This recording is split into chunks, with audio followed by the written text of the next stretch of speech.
साहब बैठे, हमें कानून बता दें। आपको अल्लाह का नाम ले, माशाल्लाह नहीं है। ये तो बताएं आप लोगों को पता कैसे चलता है कि पीटीआई वाले चोर चोरी कर जाए पता नहीं चलता, डाकू डाका मार जाए पता बाद में चलता है। पीटीआई वालों से पहले आपको पता होता है या पीटीआई वाले? आईनी हक के हमें आईन इजाजत देता है कि हम पाकिस्तान के शहरी हैं, कहीं पे भी जा सकते हैं। पाबंदियां तो क्या पाबंदी है बताइए हमें। क्या हमारे चलने में पाबंदी है? कानून है। 144 चाय पी रहे थे? नहीं 144 रोड पे शौचालय वो घर में जाने दे, चले जाएंगे। बिलावल जरदारी साहब को और पैगाम देना चाहता हूँ, आप साबित करें कि आप जुल्फकार अली भुट्टो और मोहतरमा शहीद बेनजीर भुट्टो के बेटे हैं और जुल्फकार अली भुट्टो के नवासे हैं। आप ज़िया-उल हक की बाकियात ना बनो। सिंध में आपकी गवर्नमेंट है, आपकी पुलिस हमें रोकने आ जाती है। आपका डिक्टेटर है क्या? सिंध में मार्शल्ला है क्या? है सिंध में? सिंध हुकूमत जिस तरीके से कल रात को हमारे वर्करों के घरों पे पुलिस भेजी गई है, मैं पुलिस वालों से भी कहता हूं, आइन को हाथ में ना लें, कानून को हाथ में ना लें। वक्त बदलने वाला है, निजाम बदलने वाला है। हमारे एक एक वर्कर का, एक एक ज्यादती का हम हिसाब लेंगे।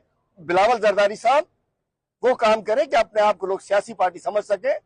एमक्यूएम खत्म हो चुकी, नून का जनाजा सियासी पड़ा जा चुका, एएनपी तबाह दे, जेईवाई खत्म दे, आखिरी नंबर आपका है। बेहतर यह है कि सियासी तरीके से सियासी लोगों का मुकाबला करें, ना कि डिक्टेटर के तौर पे, ज़िया-उल हक की बाकियात के तौर पे। तो हम आसिम को एक पैगाम भेजा है कि हम आपसे सिर्फ रिक्वेस्ट कर सकते हैं और ये बड़ा मुल्क के खातिर आप न्यूट्रल हो जाएं। इमरान खान ने कहा है कि आप न्यूट्रल हो जाएं। आप न्यूट्रल होंगे, इस मुल्क को चलने दें, इसको अपना मुल्क संवार दें, अपने आप को संवार दें। दूसरी चीज़ जो उनका पैगाम है वो उन नाव में के केसेस के ऊपर है।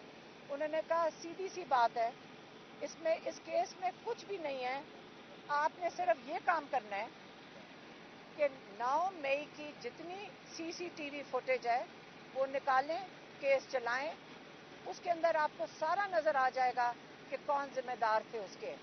लेकिन वो फुटेज के बगैर आपको नहीं पता चलेगा। हजारों लोग इस केस के अंदर हैं, हम शामिल हैं उसके अंदर, और उसके अंदर आपने बेगुनाह लोगों को जेलों में डाला हुआ है। आप उन लोगों को रिहा करें, केस चलाएं, सीसी फुटेज से जो लोग जिम्मेदार हैं उनको कैद दें, उनको सजा दें, लेकिन जो बेगुनाह लोग हैं उनको छोड़ा जाए। वो हर बार इमरान खान कहते हैं बेगुनाह जो लोग कैद में हैं उनको आप रिहा करें।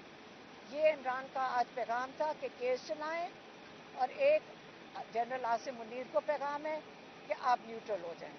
ये 2 पैगाम थे। हमारी मुलाकात कोई 1 घंटा हम थे अंदर, लेकिन जज साहब थोड़ी देर तक आए थे। जीएचक्यू कोई पाकिस्तान से बाहर इलाका नहीं है। जीएचक्यू के बाहर की सड़क पाकिस्तान की सड़क है, उस पे खड़े होकर एहतजाज करना बिल्कुल एक हक है। अगर ये साबित हो और अगर ये नजर आए कि जो कुछ हो रहा है वो उनकी ईमा से हो रहा है। इमरान खान को अगर गिरफ्तार करना था तो पुलिस वारंट लेकर आती, उनको गिरफ्तार करती। रेंजर्स को इस्लामाबाद हाई कोर्ट पे धावा बोलकर अंदर तोड़ फोड़ करके उनको गिरफ्तार करने का कोई हक नहीं था। ये सरिया ने गैर आईनी अमल था, गैर कानूनी अमल था। सुप्रीम कोर्ट भी इस हवाले से अपनी जजमेंट दे चुकी है। इस हवाले से अगर कोई एहतजाज करता है तो बिल्कुल वजह है वो एहतजाज। ये कोई नहीं कह सकता कि हम जो मर्जी करें, हमारे खिलाफ कोई आवाज नहीं उठेगी। जब 14 मार्च को जमान पार्क उनके घर पर हमला हुआ, उसके बाद उन पर हमला किया गया जुडिशल कॉम्प्लेक्स में 18 मार्च को, तो हमलावरों में रेंजर्स और आईएसआई के लोग शामिल थे। उसके बाद पार्टी में यह फैसला हुआ कि अगर दोबारा ऐसी हरकत हुई, अगर पुलिस के मामलात में रेंजर्स या आईएसआई या किसी और इदारे ने इसका ताल्लुक नहीं बनता मुदाखलत की, तो फिर एहतजाज होगा, पुरअमन एहतजाज होगा, और एहतजाज वहाँ होगा जहाँ होना चाहिए, वो जीएचक्यू हो या कोई और दफ्तर हो।